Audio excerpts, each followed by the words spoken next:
এই পোশাক সম্পর্কে আপনি মসজিদে কেমন পোশাক পরে আসবেন আল্লাহ তাআলা সে কথাটাও জানায় দিয়েছেন সূরা আরাফের 31 নম্বর আয়াত। ইয়া বানি আদম খুযু সিনাতাকুম ইনদা কুল্লি মসজিদ। তোমরা যখন মসজিদের জন্য যাবা, তোমরা যখন নামাজের জন্য যাবা, তোমাদের পোশাকটা একটু সুন্দর করে যাও। কি করে যাও? কি করে যাও? সুন্দর অর্থ নতুন নয়। সুন্দর অর্থ কথা বলে, সুন্দর অর্থ নতুন নয়, সুন্দর অর্থ শুধু ইস্তারি করা নয়। ও ভাই, সুন্দর বলতে কোনটা বুঝায়?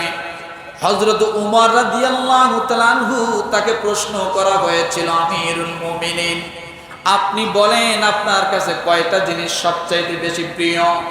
আমিরুল মুমিনিন হযরত উমর রাদিয়াল্লাহু তাআলা আনহু ডাক দিয়ে বলেন, আমার কাছে সবচাইতে তিনটা জিনিস প্রিয়। কয়টা? জোরে বলেন। তিনটা জিনিস প্রিয়। তার মধ্যে এক নাম্বার হলো পুরান কাপড় পরিধান করা আমার কাছে সবচাইতে প্রিয়। কি কাপড়? কি কাপড়? পুরান কাপড় আমার কাছে পরিধান করা প্রিয়। এই জন্য একটা নয়, দুইটা নয়, হযরত উমর রাদিয়াল্লাহু তাআলা আনহু যে জুব্বাটা গায়ে দিতেন, একটা তালি নয়, দুইটা তালি নয়, 18টা তালি ছিল। কয়টা? কয়টা? 18টা তালি। আরেক জায়গায় আসছে 21টা তালি ছিল। 21টা তালি থাকতে পারে, জামাটা পুরান থাকতে পারে, কিন্তু অপবিত্র ছিল না। কি ছিল না? জোরে বলেন। অপবিত্র ছিল না। শর্ত হলো পবিত্র থাকতে হবে। আল্লাহর নবীর সাহাবী হযরত উমর রাদিয়াল্লাহু তাআলা আনহু 18টা তালির জামা গায়ে দেয়, কিন্তু অপবিত্র ছিল না। কিন্তু আমরা এত নতুন নতুন দামি দামি কাপড় পরি, কিন্তু আমাদের পোশাকের পাশ দিয়ে হাঁটা যায় না। আছে না? আছে না? এমন সেন্ট ব্যবহার করেন, নাম হলো নেভি, নাম হলো স্টার, নাম হলো শেখ, নাম হলো গুডলিফ। আছে না নাই? খালি একটা দুইটা টান দেবে, পুরা শরীর পর্যন্ত ঘ্রাণে ভরে যায়।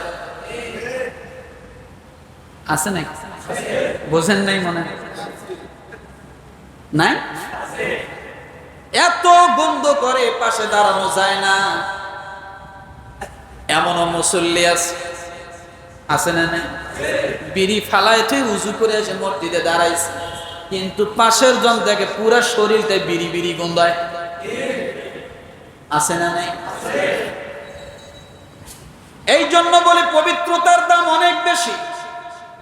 আপনি যদি পবিত্রতার হালতে থাকতে পারেন, আল্লাহ নবী ডাক দিয়ে বলেন, কোন মানুষ যদি উযু অবস্থায় পবিত্র অবস্থায় মারা যায়, আল্লাহ তাআলা ডাক দিয়ে বলে, হাবিব আপনি জানায়া দেন যে মানুষটা পবিত্র অবস্থায় মারা গেল, সে যেন শহীদি মর্যাদা নিয়ে মারা গেল।